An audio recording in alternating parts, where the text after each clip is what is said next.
नगर परिषद चुनाव को लेकर प्रखंड कार्यालय के पुराने भवन में एक तरफ वार्ड पार्षद के लिए नामांकन पत्र भरने की प्रक्रिया की जा रही है, तो वहीं दूसरी ओर किसान भवन में मुख्य पार्षद और उप मुख्य पार्षद पद के लिए उम्मीदवार का नामांकन पत्र भरवाए जाने का कार्य किया जा रहा है।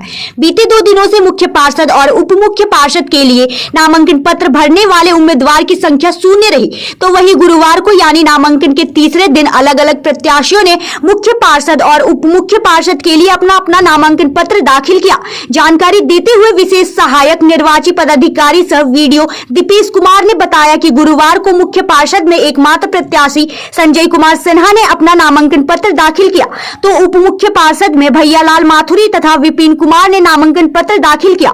वहीं दूसरी ओर वार्ड पार्षद पद के लिए 3 महिला और 1 पुरुष प्रत्याशी ने नामांकन पत्र दाखिल किया, जिसमें वार्ड संख्या 14 से मीरा सिन्हा, वार्ड संख्या 18 से कल्पना देवी, वार्ड संख्या 4 से अंजुम आरा और वार्ड संख्या 1 से राम नरेश कुमार राकेश ने पत्र दाखिल किया। वहीं दोनों जगहों पर चल रहे नामांकन प्रक्रिया को शांतिपूर्ण रूप से करवाने को लेकर थाना अध्यक्ष राजेश सरन, एसआई विभांशु शेखर सहित पुलिस प्रशासन मुस्तैदी से मौजूद रहे। झाझा से ब्रह्मदीप प्रसाद यादव के साथ बलजीत कुमार पासवान की रिपोर्ट। इस बार उम्मीद है कि आप जो चुनाव में उतरे हैं, किस उम्मीद को लेकर उतरे हैं? देखिए, झाझा नगर पंचायत में भ्रष्टाचार मुक्त, कचरा मुक्त, गंदगी मुक्त और एक विकसित झाझा, जहाँ पे नौजवानों को रोजगार मिले, जहाँ पे बुजुर्गों का सम्मान मिले, पेंशन मिले और घर जो विहीन है उसको घर मिले और पूरे तरह से सर्वांगीण विकास का ढांचा हमारे द्वारा सोचे गए सभी जो सर्वांगीण विकास का जो मूल रूप है वो सही से उतारे झाझा में। और पूरा मैनिफेस्टो के आधार पर हम पूरा झाझा के जनता के बीच में जाकर बताएंगे और लोगों से हम मतदान के लिए वोट मांगेंगे। प्रस्तावक किया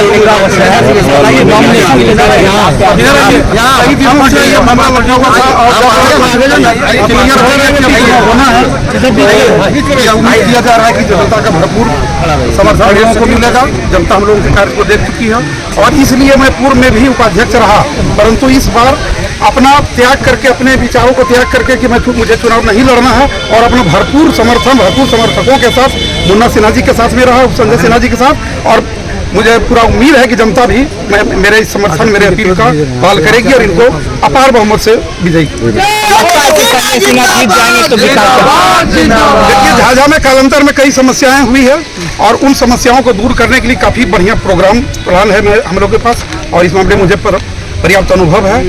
और इस मामले में इतना कहूँगा कि डिजिटल माध्यम से झाझा नगर पंचायत को जोड़ूंगा। बहुत सारा काम ऑनलाइन नहीं होता है, लोग दौड़ते हैं। मैं लोगों की परेशानी को समझ सकता हूँ और इस परेशानी को दूर करने के लिए ऑनलाइन व्यवस्था पर ज़्यादा फोकस करूंगा और लोगों को समस्याओं का समाधान मिलेगा, तरीके से उनके समस्या को निदान किया जाएगा। प्रस्ताव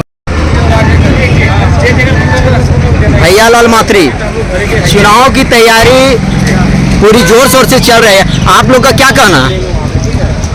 देखिए, आज एक फैशन चल रहा है, जब चुनाव का समय आता है तो लोग अपने आप को समाज सेवी कहना शुरू कर देते हैं, लेकिन जब आप उनसे बात कर रहे हैं कि आप जिस समाज का कौन सा सेवा कर रहे हैं तो शायद उनके पास कोई जवाब नहीं होता है।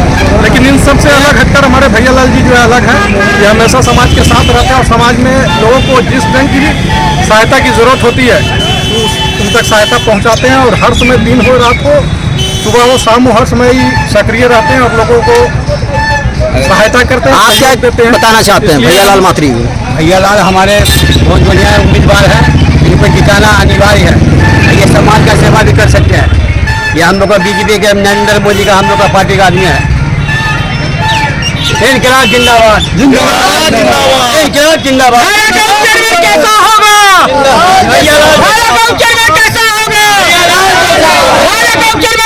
नगर परिषद चुनाव को लेकर, क्योंकि आपने बीते 5 साल में भी नगर परिषद से कर चुके हैं, क्या लग रहा है कि परिवर्तन हुआ था और क्या परिवर्तन लेकर विकास कार्यों को लेकर आप जनता के बीच आए?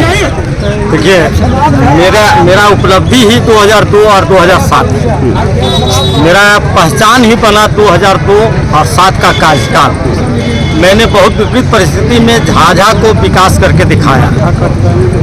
झाझा में पीसीसी और नाला का जो निर्माण मेरे कार्यकाल में जो हुआ है, फिर पुनः वैसा देखने को नहीं मिला।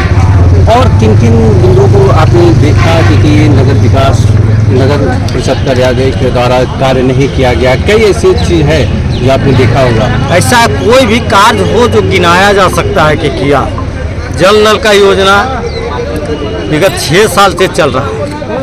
एक योजना ही तो सफल हुआ ने दूसरे योजना को भी फेल कर दिया। जो सड़क ठीक ठाक था उसको भी खत्म कर दिया। नगर परिषद की बैठक में देखा जाता था कि करोड़ों रुपया का बजट पास होता था, क्या उस मुताबिक विकास हुआ था?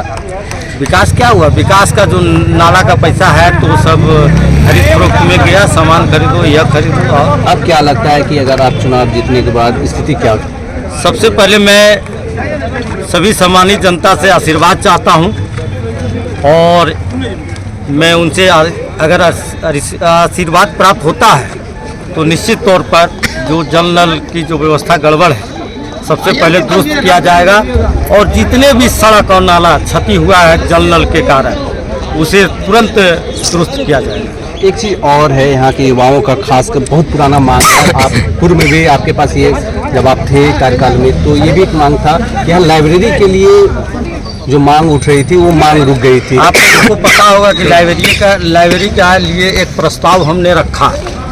जब प्रशासनिक भवन में नगर पंचायत उठ के गई उस भवन को हमने प्रस्ताव लाया था, मांग किया था कि उस भवन को लाइब्रेरी के रूप में दिया जाए, इसलिए कि पूर्व में वो बिल्डिंग जो थी लाइब्रेरी का ही थी।